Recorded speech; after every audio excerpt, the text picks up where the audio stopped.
आइए शुरू करते हैं। भूगोल पाठ संख्या 5, जिसका नाम है भूमि संसाधन एवं कृषि। टॉपिक का नाम क्या है? भूमि संसाधन एवं कृषि टॉपिक पर हम लोग क्या करेंगे? चर्चा करेंगे। तो इस क्रम में सबसे पहला आपका प्रश्न होगा, भूमि क्या है? प्रश्न क्या है? भूमि क्या है या भूमि का मतलब क्या होता है? तो पृथ्वी का सबसे ऊपरी सतह, सतह कहो तब या परत कहो तब, भूमि का सबसे ऊपरी सतह या सबसे ऊपरी परत, जिस पर मानव अपने जीवन के विभिन्न क्रियाकलापों का संचालन करता है, भूमि की उसी ऊपरी परत को हम, सॉरी, पृथ्वी की उसी परत को हम क्या कहते हैं? गलत कि सही? पृथ्वी की सबसे ऊपरी सतह, जिसको आप लोगों ने कहा भूपरपट्टी, पृथ्वी का सबसे ऊपरी परत जिसको आप लोग क्या कहते हैं? भूपरपट्टी।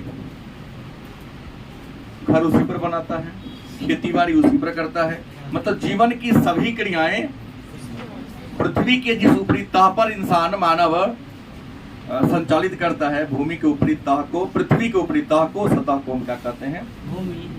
भूमि के नाम से जानते हैं। भारत का क्षेत्रफल सबको पता है 32,87,263 किलोमीटर स्क्वायर। भारत का क्षेत्रफल 32,87,263 वर्ग किलोमीटर स्क्वायर है। गलत कि सही? सही बात है, वही वर्ग किलोमीटर। हिंदियों बोल दिया, अंग्रेजियों बोल दिए। किलोमीटर स्क्वायर उसको कहते हैं वर्ग किलोमीटर।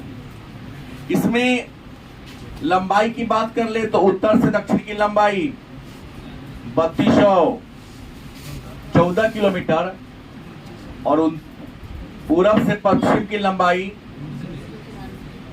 2933 किलोमीटर। उत्तर से दक्षिण की लंबाई 3200, पूरब से पश्चिम 2933 किलोमीटर भारत की लंबाई है।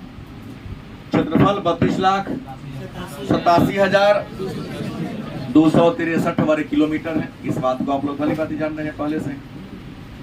यहाँ एक और बात जानने की है कि क्षेत्रफल जान गए, लंबाई चौड़ाई दोनों जान गए, तो भारत में जो भूमि है,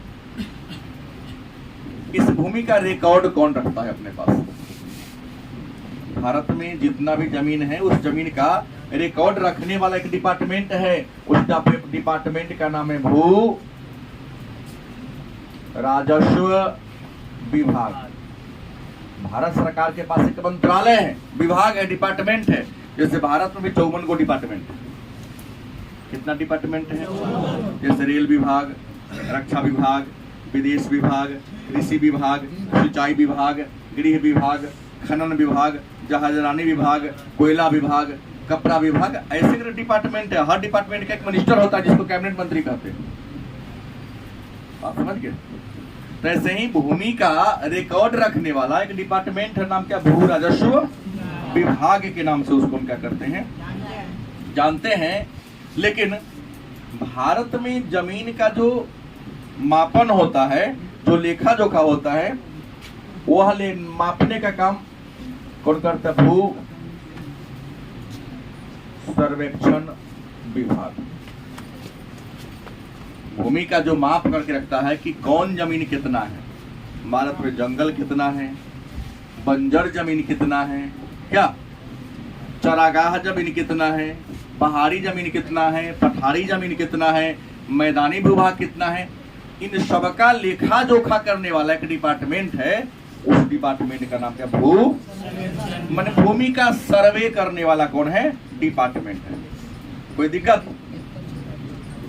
लेकिन एक बात जान ले कि भारत में चाहे वह चारागाह भूमि हो, चाहे वन भूमि हो, वन भी कई प्रकार के होते हैं, चाहे बंजर भूमि हो, चाहे व्यर्थ भूमि हो, सबका जो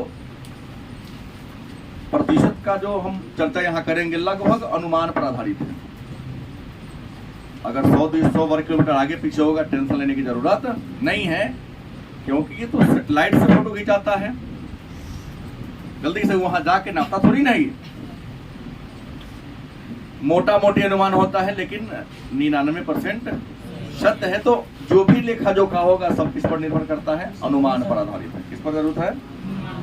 और भारत में जो भूमि का उपयोग है, भूमि का हम उपयोग करते हैं, और भूमि का उपयोग हम अलग अलग कार्यों में करते हैं। घर बनाने के लिए, मवेशी को चराने के लिए, खेती बाड़ी करने के लिए, गलत कि सही, सड़क बनाने के लिए, बांध बनाने के लिए, अलग अलग प्रकार के जमीन को अलग अलग रूपों में हम और आप क्या करते हैं? यूज करते हैं, प्रयोग करते हैं। तो भारत का जो जमीन है, भू सर्वेक्षण विभाग ने कहा है कि भारत में भूमि का उपयोग कितने संवर्ग में है? 9 भागों में। भारत की जितनी भी भूमि है कितने भागों में बांट दिया है? 9 भागों में इसको हम लोगों ने क्या कर दिया है? बांटा है। अब कहेंगे पहला भूमि कौन है? तो पहला जो है वह वन भूमि। पहला भूमि कौन है? वन माने जंगल भी होता है। वन का मतलब क्या होता है? अच्छा, इसको फॉरेस्ट कहते हैं अंग्रेजी में? नहीं कहते। तो वन, जिसको आम भाषा में जंगल भी कहते हैं, अंग्रेजी में क्या कहते हैं? फॉरेस्ट कहते हैं। भूमि मतलब लैंड। तो पूछेगा वन भूमि या जंगल भूमि किसे कहते हैं? तो वह भूमि जो विभिन्न प्रकार के पेड़ पौधा और झाड़ियों से आच्छादित है। ढका हुआ आच्छादित होना मतलब क्या होता है? मतलब वह जमीन, वह भूमि जो विभिन्न प्रकार के पेड़ पौधा और झाड़ियों से क्या हो?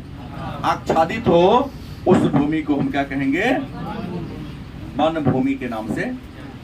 अब अलग बात है कि वन के भी कई प्रकार दशा में पड़े होंगे। सघन वन नहीं, अति सघन वन, विरल वन। प्रशासन के दृष्टिकोण से वन के 3 प्रकार हैं, पड़े होंगे अगर सही को दशा में सक्रिय रहे हैं तो। फिर घनत्व के आधार पर वन के 5 प्रकार है, याद होगा? नहीं, वो नहीं, वो तो जलवायु के आधार पर हो गया। वन को भी कई बार मटा गया, लेकिन आपने दशा में 2 आधार पर पढ़ा, एक प्रशासन के आधार पर, एक घनत्व के आधार पर। घनत्व के आधार पर अति सघन, सघन, विरल, खुले और मैंग्रोव, याद करो। और प्रशासन के आधार पर 3 प्रकार: आरक्षित, रक्षित और अवर्गीकृत। याद करो थोड़ा सा, क्लास 10 में भूगोल में आप लोगों ने पढ़ा होगा। आरक्षित मतलब जहां नहीं जा सकते हैं, वहां बड़े बड़े हिंसक पशु रहते हैं, प्रशासन के दृष्टिकोण में है, वहां कैमरा लगा हुआ है। अगर जाके हरकत कर ली तो पुलिस जेल में डाल देगी आपको। गलत कि सही? बिहार में है ना वाल्मीकि नगर, आरक्षित बना है, टाइगर रिजर्व है। बिहार में एक ही मात्र टाइगर रिजर्व है। बाघ रहता है ना, उसमें से तो घूम फिर के चला जाता। तलका मारा 2-3 महीना सीतामढ़ी बाघ आया था ना, देखे थे आप लोग?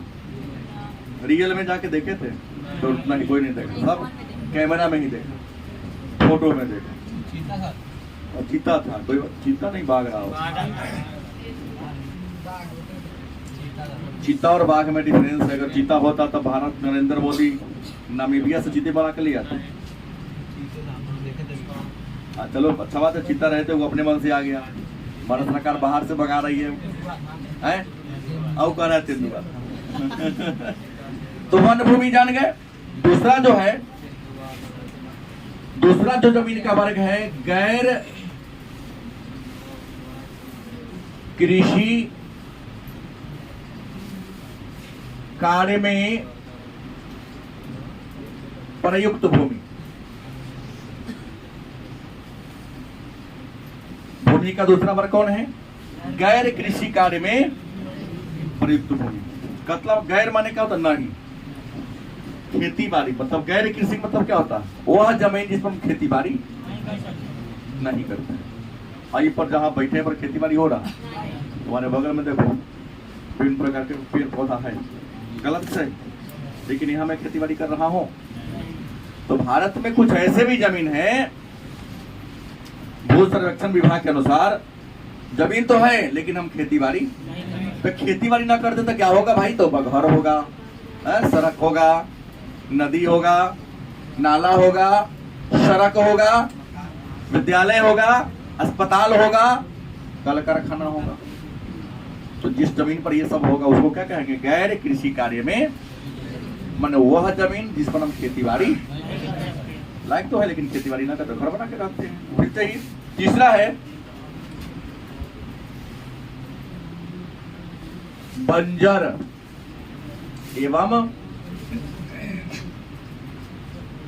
व्यर्थ भूमि। 9 वर्ग में भूमि है, तीसरा वर्ग कौन है? बंजर एवं व्यर्थ भूमि। बंजर माने वह जमीन जो उपजता न हो सकता है आप लोगों के गांव वगैरह में ऐसा जमीन हो, तो जमीन तो है लेकिन कुछ भाव कर देते हैं ना, तो होता नहीं है। तो ऐसे जमीन को क्या कहेंगे? बंजर भूमि, चाहे व्यर्थ भूमि के नाम से। बंजर और व्यर्थ भूमि में पहाड़ वाला जमीन हो सकता है, पथरीली मिट्टी हो सकता है। पथरीली मिट्टी पर आलू की खेती, धान गेहूं की खेती होगा? नहीं होगा, तो बंजर या व्यर्थ भूमि कहते हैं। चौथा जो है जमीन का प्रकार, उसका नाम है अस्थाई चारागाह। कौन जमीन? चारागाह भूमि किसे कहेंगे? तो वह जमीन जिस पर हम मवेशी को चराते हैं। क्या जी, गलत सही? वह जमीन जिस पर हम किसको चराते हैं? तो मवेशी को चराएंगे तो चरागाह जमीन ना कहलाएगा कि दूसरा कुछ कहलाएगा? चरागाह जमीन कहलाएगा। लेकिन अस्थाई चरागाह का मतलब क्या होता है? चरागाह वो अस्थाई भी होता है। अस्थाई मतलब हो गया किसी कारण से आपने गेहूं बाव ना किया, छूट गया आपका, सबके खेत में गेहूं लग गया तो परती पड़ गया, तो 2-4 महीने चला लिया। वो ऐसा ना हर गांव में जमीन कुछ होगा, भले वो सरकारी जमीन का है ना हो, कई वर्षों से परती पड़ल होगा। वो लोग मवेशी वगैरह को चराता है, हर गांव में ऐसा कुछ जमीन होता है लगभग, है ना। तो उस जमीन को क्या कहेंगे? अस्थाई चारागाह। पांचवा है विविध प्रकार के उपवन, तरु भूमि, और भी कई इसमें नाम आएगा। विविध प्रकार के कुछ ऐसे जमीन है, आप में से कई बच्चे होंगे जगरा एक कट्ठा में आम के बगीचा होगा, बांस के कुछ झाड़ियां होंगी, कुछ केरवानी होगा, है नहीं? 2-4 दूर ऐसा खेत होगा जना में केले लगा दिए होंगे आपके पिताजी, 2-4 गो आम के पेड़, लीची के पेड़ लगा दिए होंगे। खेती बाड़ी तो नहीं करते, घर बना के नहीं तो होगा। तो विभिन्न प्रकार के उपवन, लीची का बागान होगा, आम का बागान हो सकता है, केला का बागान, बांस की झाड़ी हो सकती है। जो कुछ लोग हैं आजकल तो फल फूल की भी खेती बड़े पैमाने पर करते हैं। अब बड़ी हमारे बगल में ही एक गांव है रामनगरा के बगल में, जहां लोग बड़े पैमाने पर फूल की खेती करता है। मैं सही बोल रहा हूँ? हमारे गांव में भी, और बढ़िया धान गेहूं से ज्यादा पैसा कमा लेता है। गलत ही सही? तो इस प्रकार की भूमि आ जाएगा। छठा है कृषि योग्य, कृषि योग्य व्यर्थ भूमि। कृषि योग्य व्यर्थ भूमि का मतलब हो गया कि वह जमीन जो खेती बाड़ी के लायक है, कृषि योग्य मतलब खेती बाड़ी के लायक है, लेकिन क्या पड़ गया? व्यर्थ है, बेकार है। अब कहेंगे कृषि योग्य व्यर्थ भूमि कौन है? तो कृषि योग्य व्यर्थ भूमि वह है जो पिछले 5 वर्षों से 10 वर्षों से पड़ती है। होता है कुछ लोग आपके गांव में जमींदार होगा जो यहाँ रहता नहीं है, चल गया है, बाहर रहता है, भाई उसके बिना परमिशन तो बिना जोत लेगा, उसके खेत जोत लेगा, हाँ देकर अगल बगल में यारी छाटते छाटते अपना खेत बढ़ा लेगा, लेकिन तो पूरा खेत भी ना पिट लेगा। ऐसा है सब गांव में 2-4 लोग, धनी मनी का खेत ऐसे ही पड़ा रह जाता है, भाई यारी में विवाद हो गया तो तू जोतेगा ना मैं जोतूंगा, ऐसा ही करती है। तो खेती बाड़ी के लायक तो जमीन था, क्योंकि अगल बगल में जिसका उपजा रहा है तुम्हारा क्या है यूं ही बड़ा होगा। तो खेती बाड़ी के लायक कौन भूमि? व्यर्थ भूमि। 7वां है वर्तमान प्रति। वर्तमान प्रति प्रति का मतलब उम्मीद है आप लोग जान रहे हैं। प्रति का मतलब क्या कर रहे हैं? जान रहे हैं ना। लेकिन प्रति 2 प्रकार का होता है, एक होता है वर्तमान प्रति और दूसरा होता है पुरातन प्रति। जो वर्तमान प्रति हो गया कि मैं आपको इसी क्लास में बताऊंगा कि हमारे भारत में कृषि की 3 ऋतु है। कृषि की कितनी ऋतु है? आप सभी किसान के बच्चे हैं, आपके पिताजी किसान हैं, है ना? कोना कोना के पिताजी पूर्णतः खेती बाड़ी ही करते हैं। तो रंजन ही बताएंगे पहले भारत में कृषि की कितनी ऋतुएं हैं? 3 का नाम बता दीजिए। ग्रीष्म, बैठ जाइए, खड़ा हो नीतीश।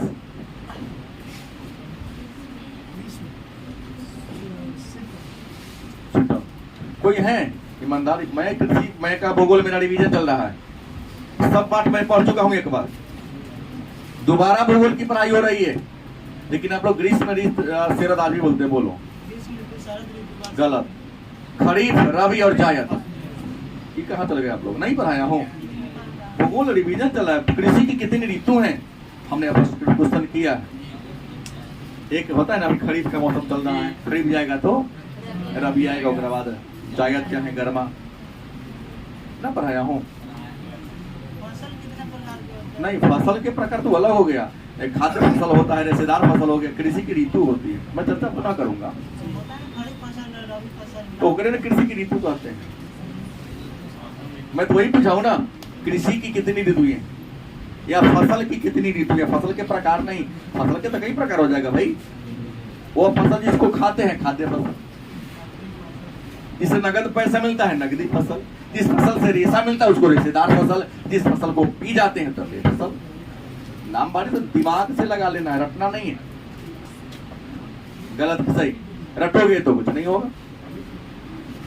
तो हमने कहा वर्तमान प्रति भूमि, किसी कारण से सबके खेत में धान लहलहा रहा है नहीं, और आपने किसी कारणवश खरीफ के मौसम में अपने खेत को छोड़ दिया, नहीं रोक सका, तो वर्तमान प्रति 1-2 साल से पड़ती है। वह जमीन जो 1-2 साल से क्या है पड़ा हुआ है, उसको क्या कहेंगे? वर्तमान। उसके बाद है 8वां में पुरातन प्रति। क्या कहेंगे? अब कहोगे सर ये पुरातन प्रति क्या है? तो वर्षों से हमने कहा वर्तमान में 1-2 साल से प्रति पड़ल है। अक्सर कोनो खेत हो सकता है आपको लोगों के गांव देहात में, गलती की सही। लेकिन कुछ ऐसा भी जमीन होगा आपके नजर में, आपके ही गांव में, आपके ही आस पड़ोस में, जो पिछले 10 साल से तो जन्म से पहले से सही प्रति पड़ल है। क्यों पड़ल है? तुम नहीं जानते, तुम्हारे पिता ही जानते होंगे। खेती बाड़ी नहीं हो रहा है उस पर, खेती बाड़ी के लायक जमीन है, लेकिन वो ऐसे जमीन को क्या कहोगे? पुरातन प्रति के नाम से। और 9वां जो जमीन है वह निबल बोया गया। निबल बोया गया क्षेत्र। अब कहोगे निबल बोया गया क्षेत्र क्या है? निबल बोया गया, खड़ा हो, कितना जमीन है तुम्हारे पास? तुम्हारे पिताजी के पास 6 बीघा। 6 बीघा पर धान लागल है ना, तो सब लेके आखिर लिया तो बांट के देगा ना। 6 बीघा घर जमीन पर लगावे किया होगा, बोलो सब पर एक को दूर बाकी ना है। तो वैसा पूछ रहा हूँ ना, कुछ कितना कट्ठा होगा बाकी? 5 कट्ठा तो ये बाकी होगा, बैठ जाए उन्हीं के 5 कट्ठा जमीन है के बाद क्या पड़ती है बोला। तो समझ गए होंगे इसके कहने का मतलब।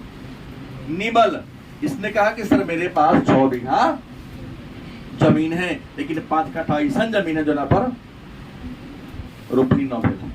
क्यों नहीं हुआ सेकेंडरी मैटर, लेकिन न हुआ। तो कहने का मतलब है कि 4 कट्ठा, 4 बीघा 15 कट्ठा, क्योंकि 1 बीघा बराबर 20 कट्ठा होता है।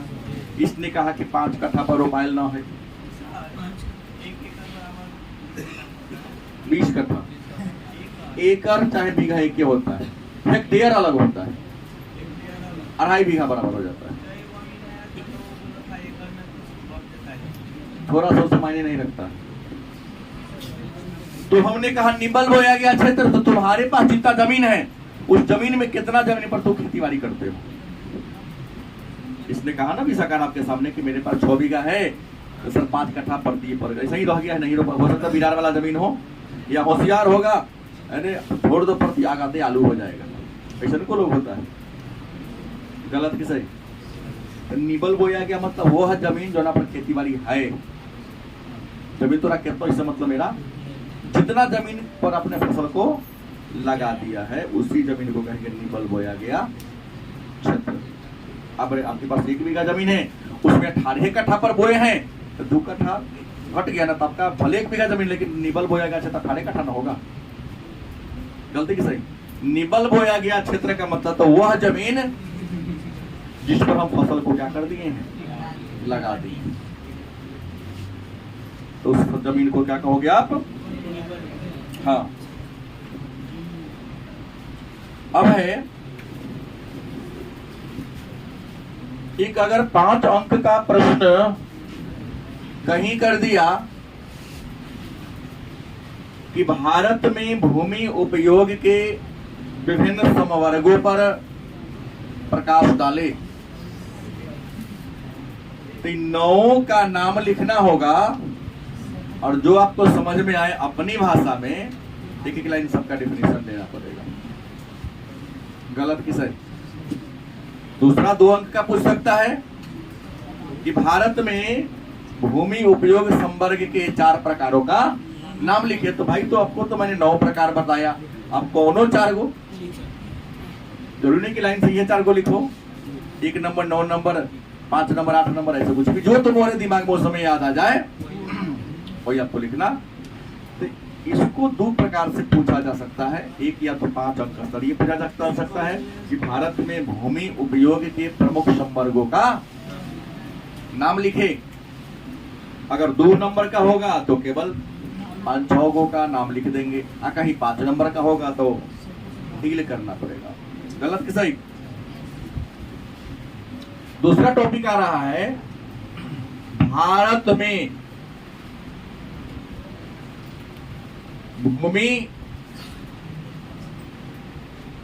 उपयोग परिवर्तन। क्या जी? हम किस देश के निवासी हैं? भारत के निवासी। हमारे देश का कानूनी नाम क्या है? भारत। क्या नाम है? तो प्रश्न है कि भारत के भूमि उपयोग में परिवर्तन मतलब जमीन का जो इन चीजों में प्रयोग करे हैं इसमें क्या हो रहा है? आज बदलाव हो रहा है। गलत कि सही? तो मन में होगा कि भारत में भूमि उपयोग परिवर्तन को प्रभावित करने वाला कारक कौन है? परिवर्तन तो हो रहा है, लेकिन उसको कुछ ऐसा कारक है जो कारक भूमि के उपयोग के तौर तरीका को क्या कर रहा है? प्रभावित कर रहा है। तो प्रभावित करने वाला पहला कारक है अर्थव्यवस्था का आकार।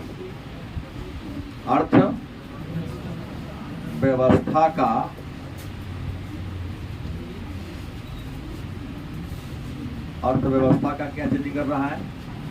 आकार। अब कहोगे अर्थव्यवस्था के आकार का मतलब क्या होता है? तो अर्थव्यवस्था का के आकार का मतलब अर्थव्यवस्था का स्वरूप, और मैं शायद पढ़ाया हूं कहीं न कहीं कि अर्थव्यवस्था को 3 वर्गों में बांटा गया है: पूंजीवादी अर्थव्यवस्था, समाजवादी अर्थव्यवस्था और अर्थव्यवस्था के आकार में नंबर 1 में क्या होगा? पूंजीवादी, दूसरा समाजवादी, तीसरा क्या होगा? परिभाषा नहीं लगता देना पड़ेगा, पॉलिटिकल साइंस बता दिया। पूंजीवादी अर्थव्यवस्था इकोनॉमिक्स वाले तो पढ़ेंगे खास करके कि पूंजीवादी अर्थव्यवस्था उस अर्थव्यवस्था को कहते हैं जहां उत्पादन के सभी साधनों पर पूंजीपति का दबदबा होता है। वहां किसी वस्तु का उत्पादन और वस्तु की कीमत का निर्धारण निजी लाभ की भावना से किया जाता है। सामाजिक हित का वहां कोई मोल, जैसे अमेरिका, जापान, फ्रांस, ऑस्ट्रेलिया, ये सब पूंजीवादी है। भले ही चीन साम्यवादी कर रहा, लेकिन चीन 100% पूंजीवादी हो गया है। तो भाई अर्थव्यवस्था कार बदलेगा तो इंसान आज अधिक पैसा कमाने के लिए देख रहे हैं कि जो जमीन पर पहले धान गेहूं रोपा जाता था, आज का युग पूंजीवादी युग है। गलती की सही? पहले समय था, आप ध्यान करो तुम अपने बाबा के समय का, कि गांव में उसी व्यक्ति की ज्यादा सम्मान प्रतिष्ठा होती थी जगह जमीन बेची था ना, हर कुछ करके जमीन देगा ये कर दो, और आज उसकी पूछे जगह पॉकेट में पैसा नहीं। आज लोग बहुत आगे बढ़ने के लिए अपने गांव के प्रॉपर्टी को बेचता जा रहा है, शहर में खरीदता जा रहा है। शहर के अगल बगल में तो गांव है, गलत बोला सही बोल रहा हूँ, पूरा गांव के प्रोडी सब बहुत लेकर नवजिया कहला रहा है, मालूम है? जगह सड़क में जमीन पड़ गया। नवजिया ने कुछ रीजन है, पहले वो जमीन था 1 लाख के कट्ठा, क्या समझ, अब हो गया है, काहे झूठ बोल रहा है ये, 20 लाख। तो पूरा गली वाला रोड बिका रहा है तोरे गांव में, हरिनंदन के घर के अगर दुकानमा के अगल बगल हमरो से छुपा लेता है, देख रहा है। तो जेकर जगह जमीन 5 कट्ठा पड़ गई तो अगर 30 लाख के काट आई तो 30 पर 1.5 करोड़ के मालिक बोले तो क्या बताइए? 1 कट्ठा बेच भाई 30 लाख रुपए ले तो 3 साल का भाई हरिनंदन ही कहा था कि सर हमारे उधर का जो है 20 लाख 30 लाख इकट्ठा हो गया मेरे सामने वाला है शंकर चौक पर। तब जेकर हो जगह हो क्या करेगा? तो स्वरूप बदला। गलती की सही? गांव के जमीन का रेट बढ़ने का रेशियो बहुत धीमा है, आज शहर में इस साल 2 साल के बाद इसका क्या होता है? कीमत बहुत ज्यादा बढ़ जा रहा है। दूना तो नहीं हो रहा है, लेकिन अगर तुलना करोगे तो ज्यादा बढ़ जा रहा है। तो लोग सोचता है कि वहां छोड़ो, यहाँ पर आते चलो। आज शहर के अगल शहरीकरण का विस्तार होते जा रहा है। ये ब्रोकर लोग क्या करते हैं? जमींदार लोगों से जमीन खरीद ले रहा है और झूठ साट के रास्ता बना दे रहा है, माटी वही में से काट के बाहर दे रहा है, एक आध को पोल करके पोल लटका दे रहा है, क्या डुप्लीकेट ईटा का सोलिंग करके मसाला पे गठलैया हो गया। 30,000 के कट्ठा खरीदने वाला जमीन 3 लाख के कट्ठा बिका रहा है। सरे हमें लोगों में क्या पागलपन है, पता नहीं चल रहा। गलत नहीं बोल रहा हूँ, नहीं जाऊं मेरे घर के दूर दूर तक, बच्चा देख रहा है कहता जो खरीद लिया है अभी घर बना लिया, डेरा छोड़ के 3 महीना डेरे में रह भी ना करता। घर बनिया सुंदर सुंदर पूरा टाइल्स मार्बल सब लगा, लेकिन बरसात के महीना में 4 महीना वो घर में जरा सुनसाने रहता है। लेकिन फिर भी हुआ है, जाने के लिए 3 महीना रास्ता बंदे रहता है, फिर भी 30 लाख इकट्ठा है। तो अर्थव्यवस्था बदल रहा है। लगता है कि शहर में आएंगे तो हमको आगे बढ़ने का बहुत मौका। समाजवादी, समाज के हित को ध्यान रखना है, व्यक्ति के हित को ध्यान, मिश्रित में दोनों को देखना है, सरकार और निजी व्यक्ति दोनों को देखना है। तो अर्थव्यवस्था का स्वरूप बदल रहा है। दूसरा, अर्थव्यवस्था की संरचना।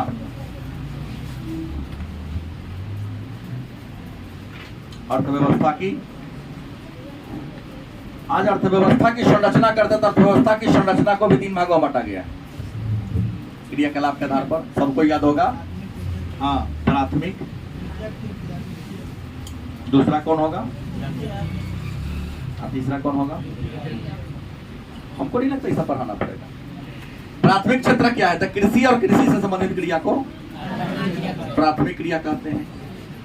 नहीं, उद्योग और व्यवसाय से संबंधित क्रिया को, और विभिन्न प्रकार की सेवा, चाहे सरकारी हो चाहे क्या कहोगे? और तीसरा है कृषि भूमि पर बढ़ता भार। कृषि भूमि पर बढ़ता भार। आज देखिए, भारत में भूमि उपयोग परिवर्तन को प्रभावित करने वाले ये तीनों कारक है। अर्थव्यवस्था का आकार 2 अंक का प्रश्न है। अर्थव्यवस्था की, कृषि भूमि पर बढ़ता भार। कृषि भूमि पर भार कैसे बढ़ रहा है? तो भाई जो जमीन था खेती बाड़ी के लायक आपको अधिक दाम पर बेच दिया, घर बना लिए। जनसंख्या बढ़ते जा रहा है, पहले एक कमरा या 2 रूम में काम चल जाता था, आज 5 भाई है तो 5 के लिए 5 रूम बन गया। लोग बढ़ेगा तो लोग को चलने के सड़क भी बनाना पड़ेगा, अस्पताल बनाना पड़ेगा। सोच बढ़ेगा तो सब बढ़ेगा, तो कहा खेती बाड़ा वाला जमीन ना हड़पेगा। वो खेती बाड़ी के लायक जो जमीन है पर बार बढ़ रहा है कि नहीं बढ़ रहा है? तब भाई लोग को भरपेट भोजन कैसे खिलाएंगे? तो भारत सरकार ने एक अनुसंधान विभाग खोल दिया है। भाई पहले कट्ठा में 1 मन धान होता था, अब कट्ठा में 3 मन 4 मन धान होता है। ऐसा बीज पैदा करो, ऐसे बीज का निर्माण करो, नहीं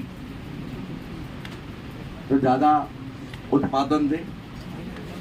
पहले आम का सीजन हुआ करता था, अमरूद का सीजन हुआ करता था, बैर का सीजन हुआ करता था। आज विज्ञान इतना बढ़ गया कि कोई सीजन नहीं है, 12 महीना एक ही पेड़ पर तो 5 प्रकार के फल लोग उगा ले रहा है।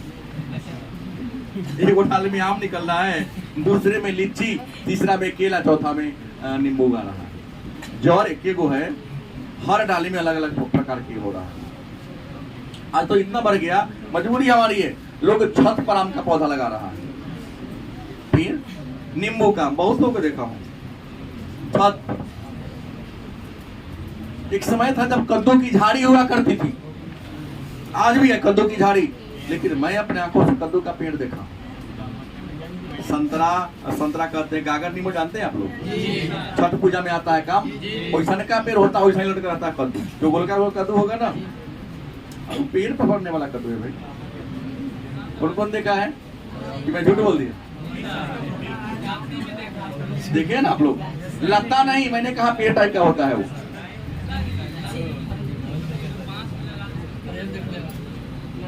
अरे पेड़ जैसा होता है भाई। तो विज्ञान इतना आगे बढ़ गया, नहीं करेगा तो लोग क्या खाएगा? मिट्टी थोड़ी ना खाएगा, पत्थर थोड़ी ना खाएगा, इंसान तो हानि ही खाएगा ना। ये प्रमुख क्या है? कारण है। अब सवाल है कि भूमि के बारे में अन्य जो आंकड़ा है, भूमि का हम किन किन रूपों में यूज कर पा रहे हैं, तो इन सब के बारे में चर्चा। फसल की कितनी ऋतुएं हैं भारत में, कृषि के कितने प्रकार हैं, फसल के कितने प्रकार हैं, इन सब के बारे में चर्चा हम लोग अगले क्लास में।